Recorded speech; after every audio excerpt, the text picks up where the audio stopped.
शराब घोटाले से जुड़े भ्रष्टाचार मामले में दिल्ली सीएम अरविंद केजरीवाल को दिल्ली हाईकोर्ट से बड़ा झटका लगा। सीबीआई द्वारा की गई गिरफ्तारी को चुनौती देने वाली मुख्यमंत्री अरविंद केजरीवाल की याचिका को दिल्ली हाईकोर्ट ने खारिज कर दिया।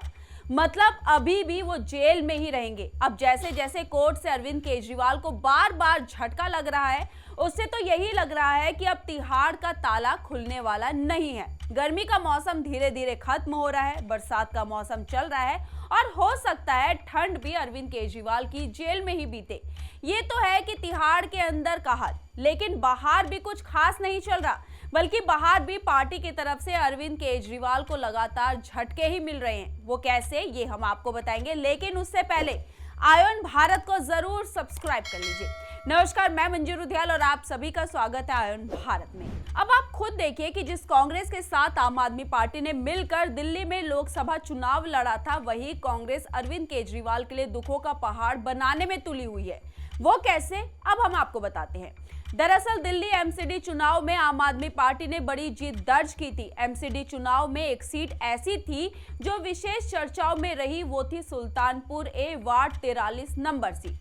इस सीट पर आम आदमी पार्टी ने एक ट्रांसजेंडर को उम्मीदवार बनाया था। ट्रांसजेंडर बॉबी किन्नर ने कांग्रेस उम्मीदवार वरुणा ढाका को 6,714 वोटों से हराकर बड़ी जीत हासिल की थी।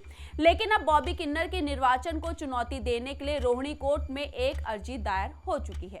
कोर्ट में दायर की गई अर्जी में कहा गया है कि ट्रांसजेंडर बॉबी किन्नर ने गलत तथ्य देकर चुनाव लड़ा है। वो ना ही महिला है और ना ही अनुसूचित जाति से आती हैं, इसलिए ट्रांसजेंडर बॉबी किन्नर के निर्वाचन को रद्द कर दिया जाए। बता दें कि सुल्तानपुरी ए वार्ड 43 नंबर सीट की कांग्रेस प्रत्याशी रही वरुणा ढाका ने अधिवक्ता केसी मित्तल के माध्यम से ये याचिका दायर की है। एमसीडी चुनाव के लिए एकीकृत नगर निगम के परिसीमन के अनुसार सुल्तानपुरी ए वार्ड 43 नंबर सीट अनुसूचित जाति की महिला के लिए आरक्षित की गई थी, जिस पर कांग्रेस उम्मीदवार वरुणा ढाका ट्रांसजेंडर बॉबी किन्नर के बाद दूसरे नंबर पर आ रही थी।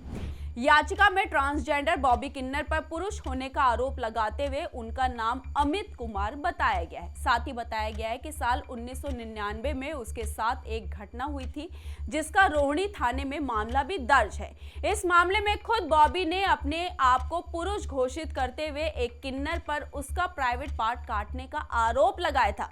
याचिका में यह भी कहा गया है कि एमसीडी चुनाव के लिए नामांकन दर्ज करवाते समय भी उनकी तरफ से आपत्ति जताई गई थी, लेकिन फिर भी बॉबी का नामांकन पत्र स्वीकार कर लिया गया था। हालांकि ऐसा पहली बार नहीं है जब केजरीवाल सरकार के नेताओं के ऊपर फर्जी जाति प्रमाण पत्र बनाने के आरोप लगे हो। बात 2015 की है, जब दिल्ली सरकार के पूर्व कानून मंत्री जितेंद्र सिंह तोमर की एलएलबी ही नहीं, बीएससी की डिग्री भी फर्जी पाई गई थी। बता दें कि दिल्ली सरकार के कानून मंत्री रहे जितेंद्र सिंह तोमर के फर्जी डिग्री का मामला उनके कानून मंत्री मनोनीत होने से पहले ही सामने आ गया था। बल्कि ये मामला तो दिल्ली विधानसभा चुनाव से पहले ही सामने आ गया था। इसके बावजूद भ्रष्टाचार मुक्त और सच्ची पार्टी होने का दावा करने वाली आम आदमी पार्टी के मुखिया अरविंद केजरीवाल ने उन्हें अपना कानून मंत्री बना लिया था।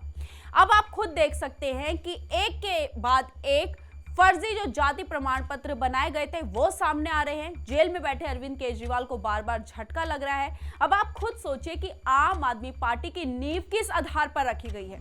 आप खुद सोच सकते हैं और अपनी राय हमारे कमेंट बॉक्स में जरूर लिखिएगा कि आप क्या सोचते हैं। ऐसी खबरों को देखने के लिए आयन भारत को जरूर सब्सक्राइब कीजिए। धन्यवाद।